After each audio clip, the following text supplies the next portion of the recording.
Hey everyone, welcome back to our channel. If you're new here, please subscribe. I'd really love that if you're returning. How are you today? Well, in today's video, we're going to be talking about the US dollar, okay? And this is going to impact the value of the US dollar.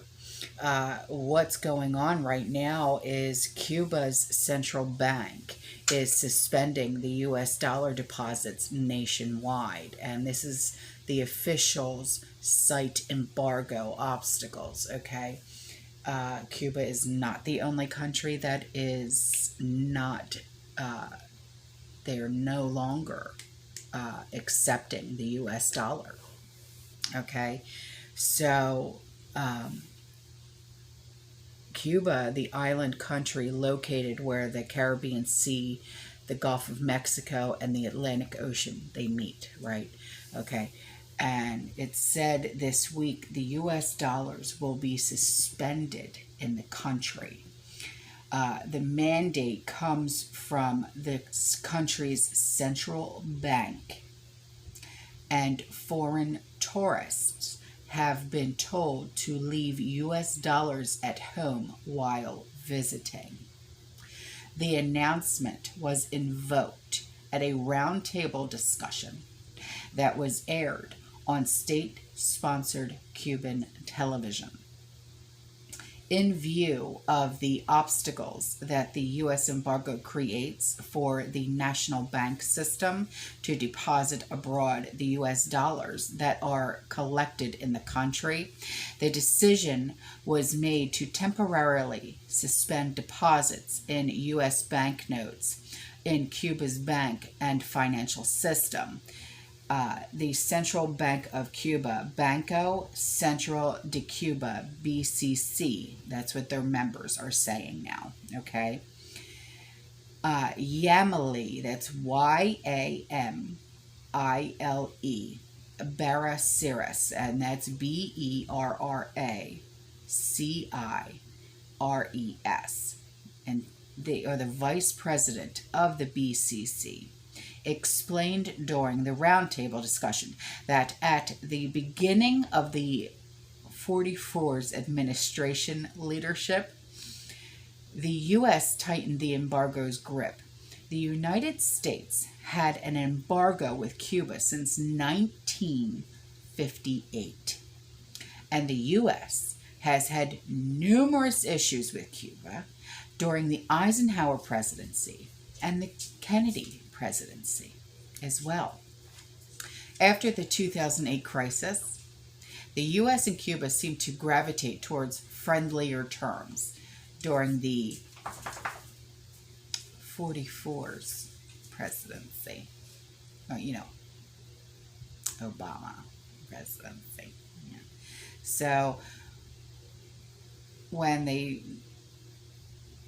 with the Trump administration, they became the Trump administration, the Obama administration, they're just showing the differences, I guess you could say, right? So, however, BCC Vice President Barraciras claims issues have gotten worse since 45 and 24. Since 45, and said 24 foreign banks stopped dealing with Cuba.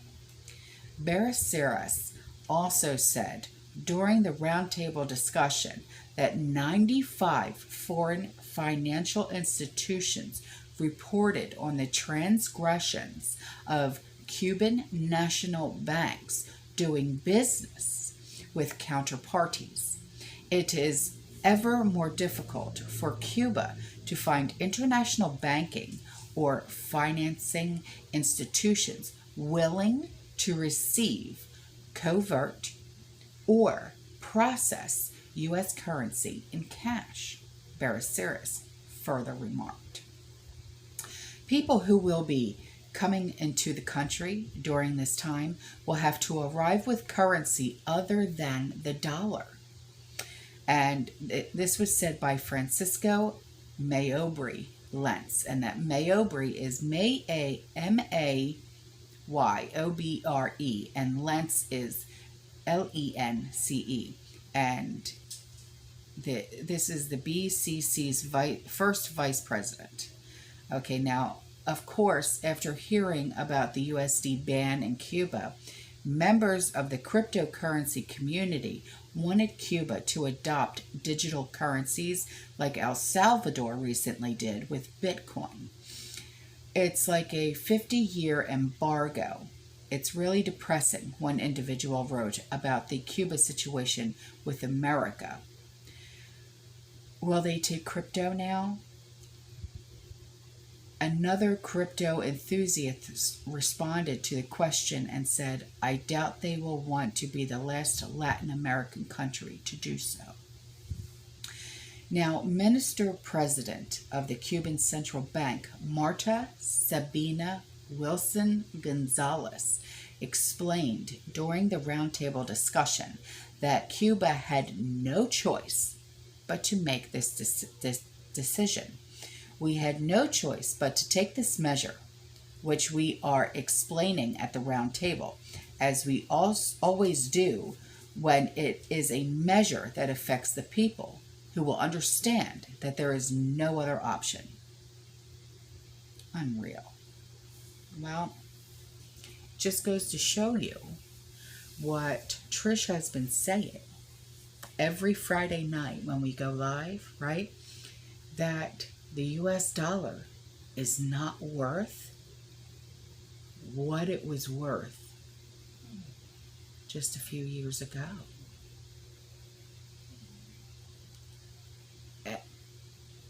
It's just sad, really. You know, it really is. If you have any questions, I'm sure, you know, if you put them in the comment section, she'll answer them, especially when it comes to the US dollar, but it's no longer worth $1 anymore. I think she had said something that it's literally going to be worth, I can't even fathom what it's even going to be worth anymore. Sad to say. It's really sad to say. Hang on just a minute. Okay, so I wanted to look this up, okay, and I'm glad I did. As of right now, well, this was June 15th, the US dollar right now is worth 90 cents. That's it. That's all it's worth. And this is due to inflation, hyperinflation that could possibly soon be coming, you know. So this is nothing to, you know, put your nose up at and stuff like that and say, oh, this is not, no. You know, this is real, you know. I mean, this is, you know, something that's very scary to even think about, that this is even happening. You know, our dollar was always supposed to be worth so much more than any other currency in the world. And here, look at it now, 90 cents. That's not possible. But yet here we are. So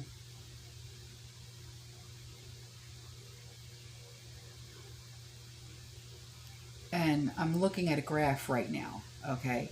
And it says US dollar implied validity overnight percentile 69.2%, 80.2%. That's percentile.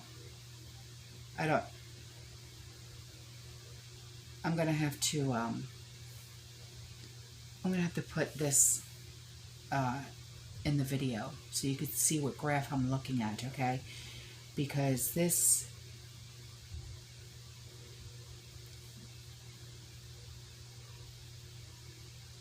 really has to, I really want you guys to see what I'm seeing, okay?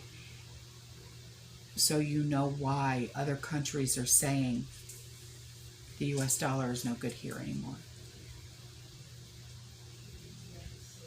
And that's really sad, because I remember going to, when I was younger with my parents, we would go like on cruises, you know, and we would go to these other countries. Like we've been to Jamaica, we've been to Bermuda, we've been to the Bahamas, we've been to St. Thomas, you know, like the U.S. Virgin Islands and stuff like that. We've been to Mexico and stuff.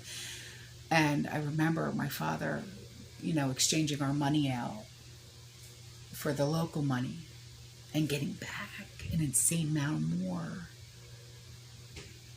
But now, these same places are saying, no, no, sorry, can't happen. But anyway, I'm going to end this video, and I'll put these graphs, okay, in this video so you guys can see what I'm talking about. All right, I love you. I'll see you in the next one. You stay safe, stay positive, keep prepping, and as always, fear less.